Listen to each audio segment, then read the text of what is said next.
Never upgrade in the middle of a project.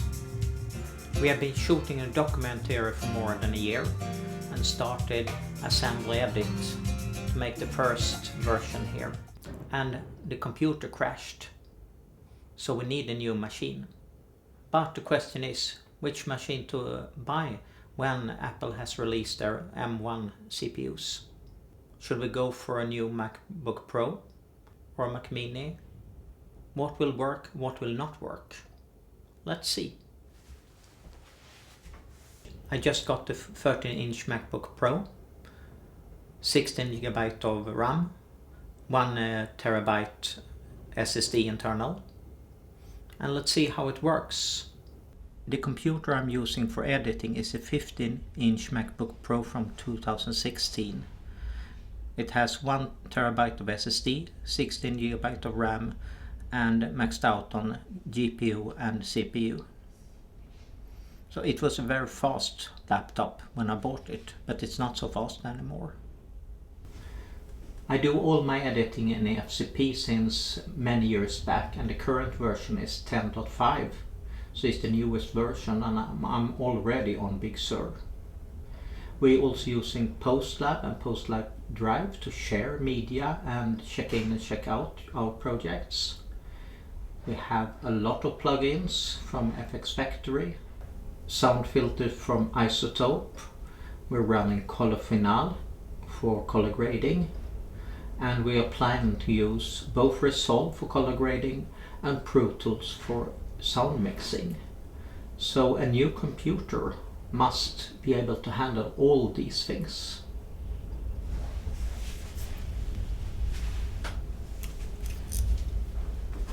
So far we have more than 70 hours of footage, mainly shot with an Sony FS5 in HD 422.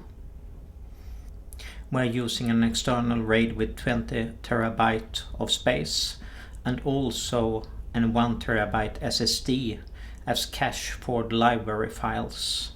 The whole film will be probably near 2 hours long. So it's a lot of footage, a long timeline. So the question is, will the new M1 CPU and 16GB of internal RAM be enough?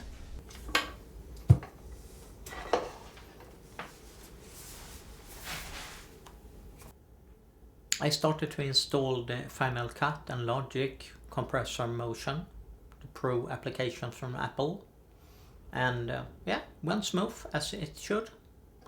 And then I downloaded PostLab and installed that, worked, and then tried to install PostLab Drive, and then I got into problem. And it's not working as it should. So I can't access the projects I have in the cloud, the video projects I have on the cloud right now. We also have an issue with a black screen. This Thunderbolt display that I have as my main screen is not working. It worked first when I attached it, but it's not working anymore. So, and it's working with the old computer when I checked, so it's nothing wrong with the display. So it's just waiting to download the new update, Big Sur 11.0.1, and also downloading the Pro applications codecs. The operating system is updated, and the old Thunderbolt display from Apple is still not working. I tried it with the old computer and it works. So something fishy is going on. So let's try to see how it's go with PostLab. Can we start Final Cut with PostLab even if Drive is not working? Let's see. We used PostLab to share both media and libraries for Final Cut, and I have one for Saving Mimosa, so it's not the media inside, it's just the library without the media.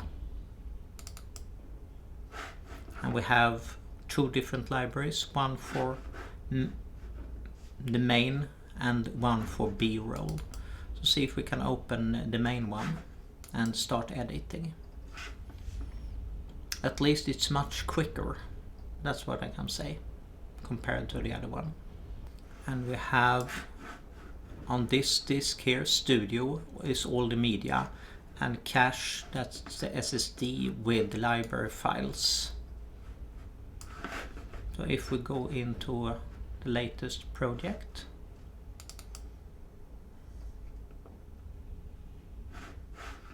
and have a look. This is the one that we worked with and stored on the old computer a little bit earlier today. So here is the timeline. And the interesting thing is that I can hear sound from the Thunderbolt display, but no image. That's odd. The export went smooth. The timelapse is mostly 1080p 422 from a Sony FS5, but also some shots from an iPhone and some from a GoPro. No effects, very few multicam clips, some audio is recorded separately. So it's very basic editing, and it went 3 times faster, 24 minutes for a 90-minute timeline. Before it took a little bit more than an hour. So roughly 3 times faster. That's good. But the monitor is still black. I have the TV, HDMI output to that works. And I have my screen.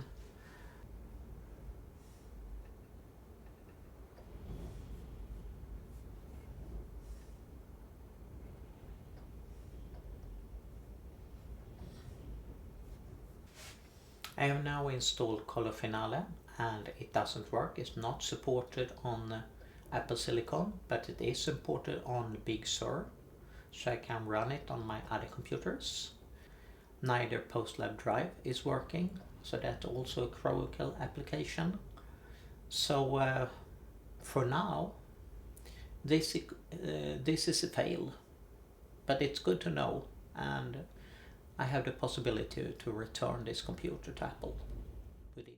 And I'll try to do some more tests with other applications in the few coming days, and that's for another episode.